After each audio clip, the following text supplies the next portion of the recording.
Thank you, Mr. Chairman. Before I give my opening statement, I would like to take a point of personal privilege.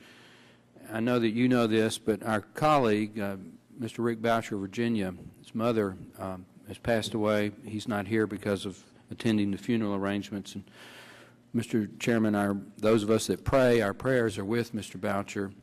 And I would ask unanimous consent if we could have a moment of silence for Mr. Boucher and his family. Without objection, we will ask for a moment of silence.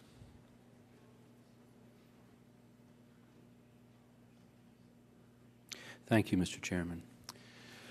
Mr. Chairman, today we are going to mark up 5 different committee prints in the areas of broadband, internet deployment, energy, and 3 healthcare titles represent the provisions of our committee's jurisdiction in the stimulus package that the President and the Democrat majorities are putting together. As I've told you, and I want to tell the audience, I respect the right of a new president to have his agenda, or her agenda, as the case may be, put before the American people. And so in our discussions, as you correctly pointed out, I did agree to the time frame that you just announced. Having said that, I think it is abominable that a bill that's 269 pages that we don't yet have a correct CBO score on is going to be the item, the object of a one-day markup and no hearing. We've not even had one hearing in this Congress on these issues.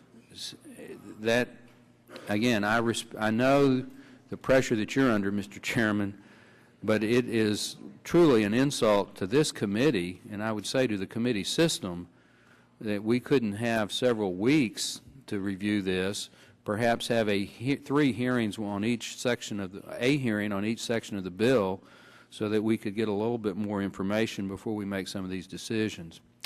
I have told my members that we are going to abide by the time limits, not going to be obstructionist, but we are going to offer a number of what we think are very constructive amendments, and I would hope that the majority would listen to the brief debate on each of these amendments and perhaps allow the committee to work its will on some parts of the bill. Again, there are 269 text pages in this bill, and we don't even yet have a CBO score on it.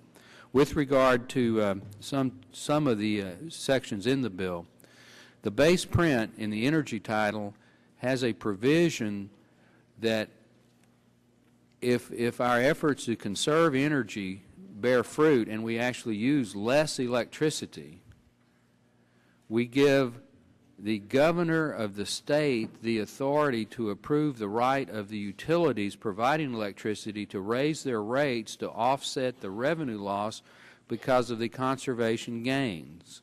In other words, the bill before us has a federal guarantee of revenue to the generating companies that are providing electricity of America.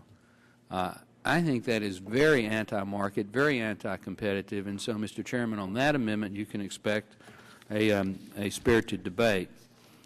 In the health IT title, I want to commend you and others. A large part of the text in the Dingell-Pallone Barton deal bill on health IT is in the base text. Not all of it, but some of it. I don't think the privacy protections we had, Mr. Markey and myself were able to get into the bill last year, provision that gave the patient the right to give consent before certain sensitive medical information was shared. That has been dropped. And so I'm not sure if we have an amendment on that, but that is one of the flaws in the health IT title.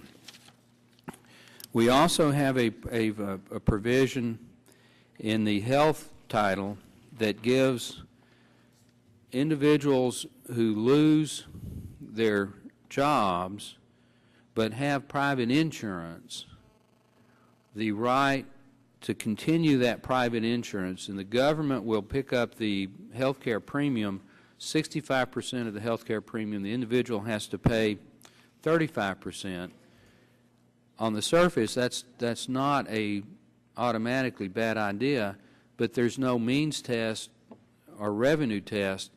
If a stockbroker working for Goldman Sachs with a net worth of $100 million loses his or her job under this bill, the government picks up 65% of their health care costs, and if that person goes back to work, as I understand the bill, the government still picks up the health care cost of their health care premium.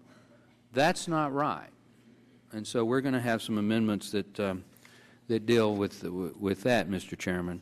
I've got about 6 or 7 other pages here of comments, but I'm going to, in the spirit of trying to move the process, just ask that my entire written statement be put in the record and yield back my time. Again, we do appreciate the opportunity to have some debate on this, and I guess before I end, I should recognize that we do have a new member of the committee, Mr. Steve Scalise, and I'm told that before we actually start the markup, we're going to do the formalities to approve him being on the committee, and we want to welcome Mr. Scalise to the committee.